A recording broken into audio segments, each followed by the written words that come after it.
नमस्कार, आप देख रहे हैं इंडिया न्यूज हरियाणा। मैं आपके साथ तरन्नुम जहान शेख। बुलेटिन की शुरुआत फटाफट अंदाज में।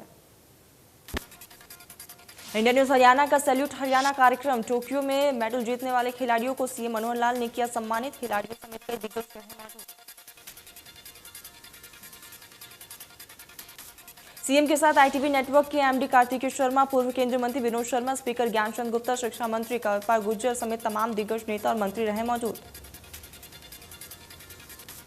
सैल्यूट हरियाणा कार्यक्रम में सीएम मनोहर लाल ने कहा है कि हरियाणा ने टोक्यो में लठ गाड़ दिया है। खिलाड़ियों ने देश और प्रदेश का नाम रोशन किया। किसान आंदोलन पर बोलते हुए सीएम ने कहा कि किसानों को विपक्ष गुमराह कर रही है। शांतिपूर्ण तरीके से आंदोलन करने का सबका हक। इंडिया न्यूज हरियाणा के मंच से सीएम मनोहर लाल ने विपक्ष पर जोरदार हमला बोलते हुए कहा कि विपक्ष किसानों के कंधे से राजनीतिक हित साध रहा है, लेकिन प्रदेश में कानून व्यवस्था तोड़ने वालों पर सख्त कार्रवाई होगी। सीएम ने पंजाब सरकार पर हमला बोलते हुए कहा कि पंजाब की सरकार जानबूझकर हरियाणा में व्यवस्था फैलाना चाहती है। पेपर लीक मामले को लेकर सीएम मनोहर लाल ने कहा है कि पेपर लीक होना दुखद है। आरोपियों को अलग अलग राज्यों से गिरफ्तार किया गया। भविष्य में पेपर लीक ना हो, इस पर भी काम किया जा रहा है।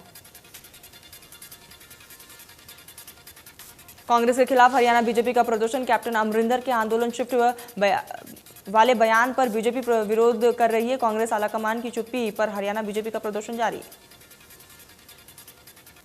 हरियाणा बीजेपी प्रदेश अध्यक्ष ओम प्रकाश धनखड़ ने कहा है कि कैप्टन ने हरियाणा की आर्थिक नाकेबंदी करने की दिशा दी है। मुझे लगा कि कांग्रेस हाईकमान कैप्टन को डांटेगा, पर ऐसा नहीं हुआ। उन्होंने कहा कि हरियाणा कांग्रेस को जगाने के लिए शांतिपूर्ण धरने की जाएंगे और पंजाब में हरियाणा की आर्थिक बर्बादी का षड्यंत्र रचा गया था, जिससे साफ हो गया कि कांग्रेस हरियाणा के लोगों के साथ नहीं। प्रदेश अध्यक्ष ओपी धनखड़ ने कहा है कि हरियाणा कांग्रेस भी कैप्टन अमरिंदर के साथ खड़ी है। सैलजा का संदेश वायरल हो रहा है, जो हमारे विरोध के लिए है।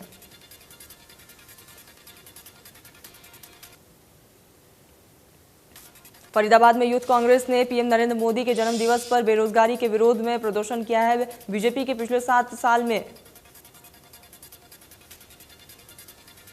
यूथ कांग्रेस के कार्यकर्ताओं ने अंबेडकर चौक से पैदल मार्च करते हुए बल्लभगढ़ तहसील पहुंचे। वही कार्यकर्ताओं ने कहा कि भाजपा सरकार में बेरोजगारी और महंगाई के विरोध में प्रदर्शन किया। फतेहाबाद में यूथ कांग्रेस के पीएम मोदी के जन्मदिन के मौके पर लाल बत्ती चौक पर यूथ कांग्रेस के कार्यकर्ताओं ने जूते पॉलिश कर रोष जताया। दिल्ली में अकाली दल के प्रदर्शन को देखते हुए बहादुरगढ़ में मेट्रो सेवाएं भी बाधित रही। डीएमआरसी ने भी 2 मेट्रो स्टेशन पूरी तरह से बंद कर दिए।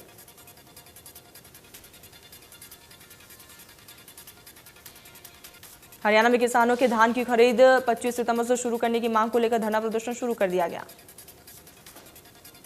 प्रदर्शनकारी किसानों ने चेतावनी दी है कि अगर 25 सितंबर तक धान की खरीद शुरू नहीं हुई तो वे धान से लदी ट्रॉलियों को जिला सचिवालय पर गिराना शुरू कर देंगे। हरियाणा और दिल्ली सीमा पर प्रदर्शन कर रहे किसान संगठन से रास्ता खुलवाने के लिए प्रदेश की राज्य स्तरीय समिति बातचीत करेगी। इस मुद्दे को लेकर सरकार के अधिकारियों और किसान संगठन पदाधिकारियों के लिए 19 सितंबर को बातचीत की जाएगी। पिछले दिनों ही सरकार ने दिल्ली सीमा पर आंदोलन कर रहे किसानों और किसान संगठनों से बातचीत करने के लिए राज्य स्तर पर एक समिति का गठन किया था। इसमें डीजीपी समेत कई अधिकारी शामिल हैं। इस समिति के सदस्य अब दिल्ली सीमा के साथ लगते हुए रास्तों को खुलवाने के लिए रविवार को सुबह 11 बजे बैठक करेगी। प्रस्तावित बैठक मुरथल में बुलाई गई है। कलानवली के लोगों ने गांव को नगरपालिका बनाने के खिलाफ पंचायत करके गांव को पंचायत ही रहने देने की मांग की। ग्रामीणों ने पंचायत का अस्तित्व बरकरार रखने के लिए हाईकोर्ट में याचिका दायर की।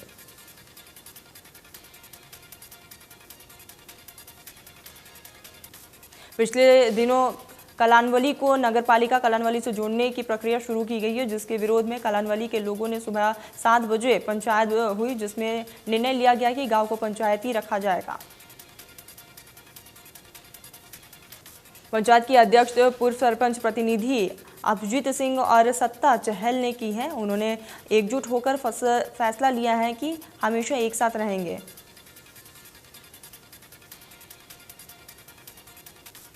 देश में पिछले 24 घंटे में कोरोना वायरस के 35,354 नए मामलों की पुष्टि हुई है। 33,833 रिकवरी हुई है। 285 की मौत। महाराष्ट्र में पिछले 24 घंटे में कोरोना के 3,586 नए मामले सामने आए। एक दिन में 67 मरीजों ने दम तोड़ दिया। महाराष्ट्र में अब भी 48,000 से ज्यादा एक्टिव केस। केरल में पिछले 24 घंटे में कोरोना के 23,000 से ज्यादा नए केस सामने आए। एक दिन में 131 मरीजों की मौत हुई है। केवल अब भी 1 लाख से ज्यादा एक्टिव केस। कर्नाटक में पिछले 24 घंटे में कोरोना के 1003 नए मामले सामने आए। एक दिन में 18 लोगों की मौत, 15,000 से ज्यादा एक्टिव केस। दिल्ली में 24 घंटे में कोरोना के 55 नए केस सामने आए हैं। 56 मरीज रिकवर हुए, 407 एक्टिव केस। प्रदेश में कम हो रहा कोरोना। पिछले 24 घंटे में कोरोना के 8 नए केस सामने आए। एक दिन में 12 रिकवरी हुई है। प्रदेश में एक्टिव केस 323। हरियाणा में 5 दिन में लगी 21 लाख लोगों को वैक्सीन। टीकाकरण सप्ताह के दौरान 21,69,216 डोज लगाई गई। प्रदेश में अब तक 2,04,69,000 लोगों को वैक्सीन लगाई जा चुकी है और 3,63,719 लाभार्थियों को टीके की खुराक मिली।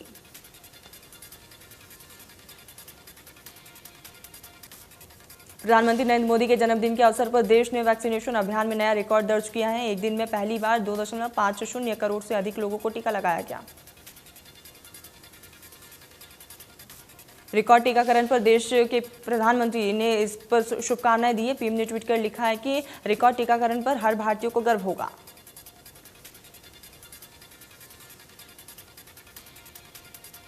वैक्सीनेशन अभियान में अहम भूमिका निभाने वाले कोविन प्लेटफॉर्म के जरिए से 2 करोड़ से अधिक लोगों का टीकाकरण होने की जानकारी मिली। सरकारी सूत्रों का कहना है कि सरकार अक्टूबर मध्य तक 1 अरब टीके लगाए जाने की उम्मीद कर रहा है। इसमें पहली और दूसरी डोज दोनों शामिल है। देश भर में शुक्रवार को दोपहर 1.40 पर 1 करोड़ का आंकड़ा पार कर लिया गया है, जबकि 1.50 करोड़ तक पहुंचने में सिर्फ 100 मिनट बाकी है। सेवा और समर्पण अभियान के तहत 17 से 20 सितंबर तक स्वास्थ्य परीक्षण शिविर आयोजित किया जाएगा। चिकित्सा प्रकोष्ठ इसका समन्वय करेगा। युवा मोर्चा के कार्यकर्ता रक्तदान शिविर आयोजित करेंगे, जबकि अनुसूचित मोर्चा के कार्यकर्ता गरीब बस्तियों में फल और अन्य वस्तुओं का वितरण करेंगे। कोरोना की तीसरी लहर की आशंका के चलते फरीदाबाद के सबसे बड़े सरकारी अस्पताल में 96 बेड का अलग से अस्पताल बनाया गया। 1000 लीटर प्रति मिनट क्षमता वाले ऑक्सीजन प्लांट की भी 10 दिन में शुरू होने का दावा किया गया।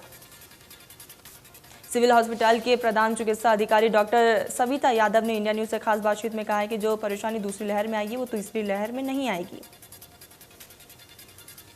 यमुनानगर में कोरोना की रोकथाम के लिए वैक्सीनेशन किया जा रहा है। वहीं यमुनानगर में 16 से 19 सितंबर तक राधा स्वामी सत्यंग भवन में लगातार 24 घंटे वैक्सीनेशन किया जाएगा। वैक्सीनेशन के दौरान civil surgeon doctor Vijay Dahiya ने राधा स्वामी सत्यंग भवन का दौरा किया। सिविल सर्जन दहिया का कहना है कि यमुनानगर में सभी लोगों को वैक्सीन की दोनों डोज लगाई जा रही है। सभी लोगों को वैक्सीन देने का टारगेट है। पलवल में हरियाणा के राज्यपाल बंडारू दत्तात्रेय ने शुक्रवार को श्री विश्वकर्मा कौशल विश्वविद्यालय के दीक्षांत समारोह में शिरकत की। दीक्षांत समारोह में 159 विद्यार्थियों के विभिन्न विषयों में उत्तीर्ण होने पर डिग्री प्रदान की गई। इसी मौके पर कौशल विकास और उद्योग प्रशिक्षण मंत्री मूलचंद शर्मा भी मौजूद रहे। केरल में शुक्रवार को प्रशासन की तरफ से फसल आवश्यक प्रबंधन चुनौतियां और समाधान विषय पर एक सेमिनार का आयोजन किया गया। इस कार्यक्रम में किसानों के साथ साथ पुरानी प्रबंधों में प्रयोग होने वाले उपकरणों की कंपनियों में प्रतिनिधियों ने भी शिरकत की।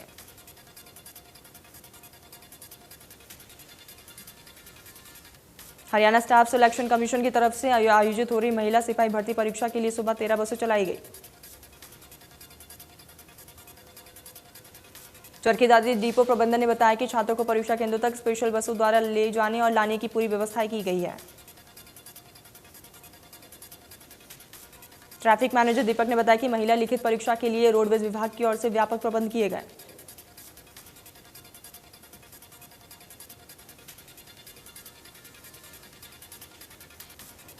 सिरसा में हरियाणा पुलिस में महिला कांस्टेबल भर्ती की आज और कल 5 जिलों में परीक्षा आयोजित की जाएगी। परीक्षा के लिए युवतियों को यमुनानगर, करनाल, अंबाला, पंचकुला और कुरुक्षेत्र तक लंबा सफर तय करना पड़ेगा।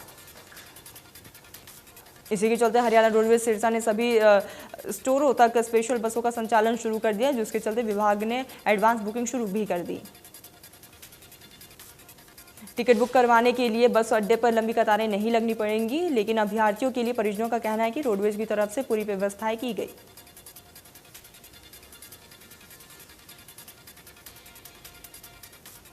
कैथल में पेपर लीक मामले में सीआईए टीम को बड़ी सफलता हाथ लगी है। सीआईए टीम ने 2 लाख के मुख्य आरोपी को गिरफ्तार किया। बताया जा रहा है कि जम्मू से दिल्ली एयरपोर्ट पर लेकर पेपर की आंसर लेकर आया था। पेपर लीक मामले में अब तक 40 लोगों को गिरफ्तार किया गया। सोना में सरकारी कार्यालय में लेट लतीफ कर्मचारियों पर जल्द गाज गिरने वाली है। एसडीएम ने निर्देश जारी किए। एसडीएम ने कहा कि सरकारी कार्यालय में जो भी अधिकारी मौजूद नहीं होंगे उनके खिलाफ कार्रवाई की जाएगी। एसडीएम ने नगर परिषद अधिकारियों की एक मीटिंग की सफाई व्यवस्था और स्ट्रीट लाइट का ब्यूरो नगर परिषद से मांगा।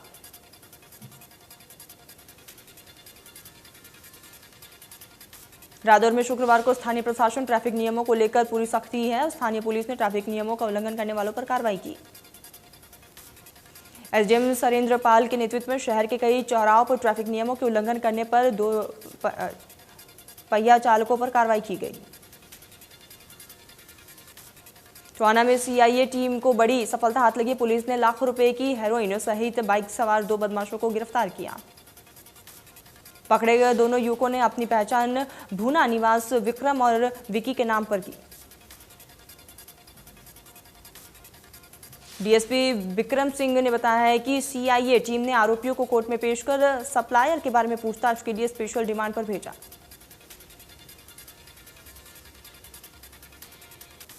पटना के सिकरी स्थित काजल नर्सिंग होम में चेकअप कराने गई महिला और उसके परिजनों के साथ मारपीट करने का मामला। अस्पताल में मौजूद अस्पताल कर्मचारियों ने महिला के परिवार के लोगों के साथ भी मारपीट की। सूचना मिलते ही मौके पर पहुंची पुलिस। डिलीवरी करवाने के बाद पीड़ित महिला ने बताया कि उनकी डिलीवरी में अस्पताल के कर्मचारियों ने लापरवाही बरती और डिलीवरी करने के लिए उनके कम से कम 10 इंजेक्शन लगाए गए।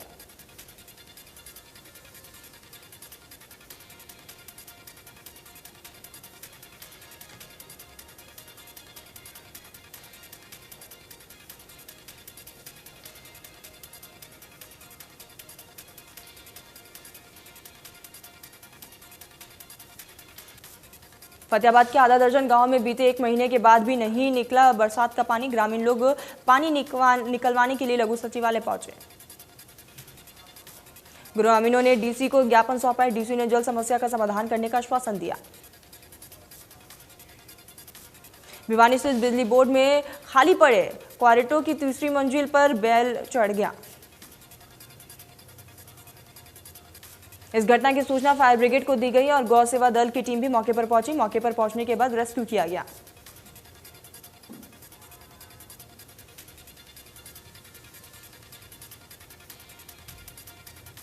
करनाल शहर में लोगों ने एक युवक सौरभ की मौत हो जाने के खिलाफ सड़क जाम कर दिया। सौरभ एक निजी हॉस्पिटल में कंपाउंडर के तौर पर नौकरी करता था। पुलिस ने युवक का पोस्टमार्टम कराया, लेकिन परिजन उसकी हत्या होने की बात कह रहे हैं। परिजनों ने आरोप लगाया कि सौरभ की हत्या में कई युवक शामिल हैं। इसके लिए कार्रवाई करनी चाहिए।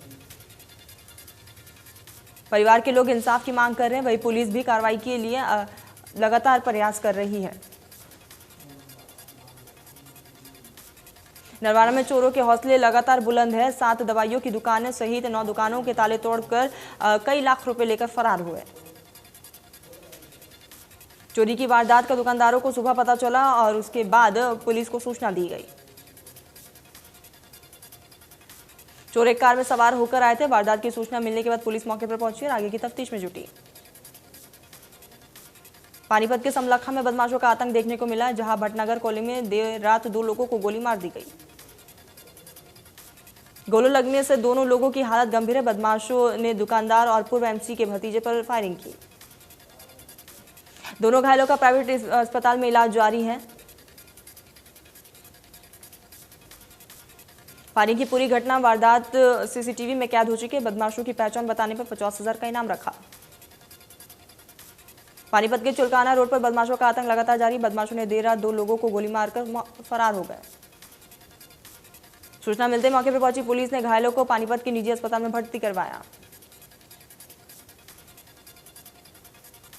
रेवाड़ी के गांव कवाली निवासी एक गरीब राजमिस्त्री, जिसकी पुरानी और खंडर घर में खुदाई के दौरान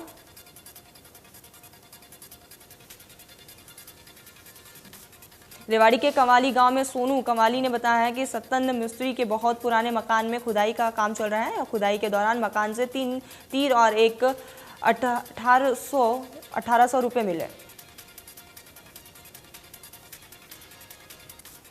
वही गांव वालों प्रशासन से ये गुजारिश कर रहे हैं कि वे गरीब स्तन मिस्त्री को ईमानदारी से पुरातत्व विभाग को कुछ आर्थिक मदद देनी चाहिए। वित्त मंत्री निर्मला सीतारमण की अध्यक्षता में शुक्रवार को जीएसटी काउंसिल की 45वीं बैठक लखनऊ में हुई है। इस बैठक में कई ऐसे निर्णय हुए हैं जिससे कुछ पर महंगाई की मार पड़ी है। जीएसटी परिषद की इस बैठक से पहले कई अटकलें थी कि इस बार शायद पेट्रोल और डीजल पर जीएसटी के दायरे से बाहर किया जाए। जीएसटी परिषद की बैठक में विदेशों से आयात की जाने वाली कुछ जीवन रक्षक दवाओं को जीएसटी से छूट देने का फैसला लिया गया। जीएसटी काउंसिल ने कोरोना महामारी के दौरान इसके इलाज से जुड़ी दवाओं पर जीएसटी की दर को कम किया था। इन दवाओं पर मिल रही ये टैक्स छूट 31 दिसंबर 2021 तक मिलती रहेगी। जीएसटी काउंसिल ने कैंसर के इलाज के नाम पर आने वाली दवाओं को भी सस्ता कर दिया है। अब इन दवाओं पर 12% से बजाय 5% दर की जीएसटी लगेगा। जीएसटी परिषद ने एक और अहम फैसला ट्रांसपोर्ट को लेकर किया है। राज्य सरकार ने ट्रांसपोर्ट कंपनियों से ट्रकों पर राष्ट्रीय परमिट शुल्क वसूलती थी, जिस पर अब समाप्त कर दिया गया है। वित्त मंत्री ने कहा है कि स्विगी जोमेटो से फूड डिलीवरी ऐप से खाना मंगाने पर अतिरिक्त टैक्स लगाने को लेकर कोई बात नहीं हुई है और योजना के अनुसार ये ऐप वही टैक्स वसूलेगी जो रेस्टोरेंट कारोबारों पर लगता है।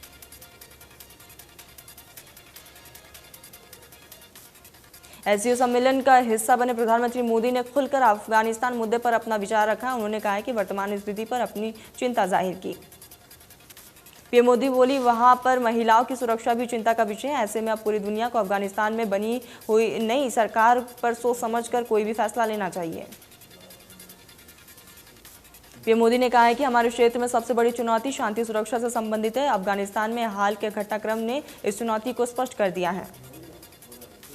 पीएम मोदी ने कहा है कि एससीओ समिट को कट्टरता से निपटने के लिए कदम उठाने चाहिए। इस्लाम से जुड़ी जितनी भी संस्थाएं उनसे संबंध बनाना चाहिए और आगे काम करना चाहिए।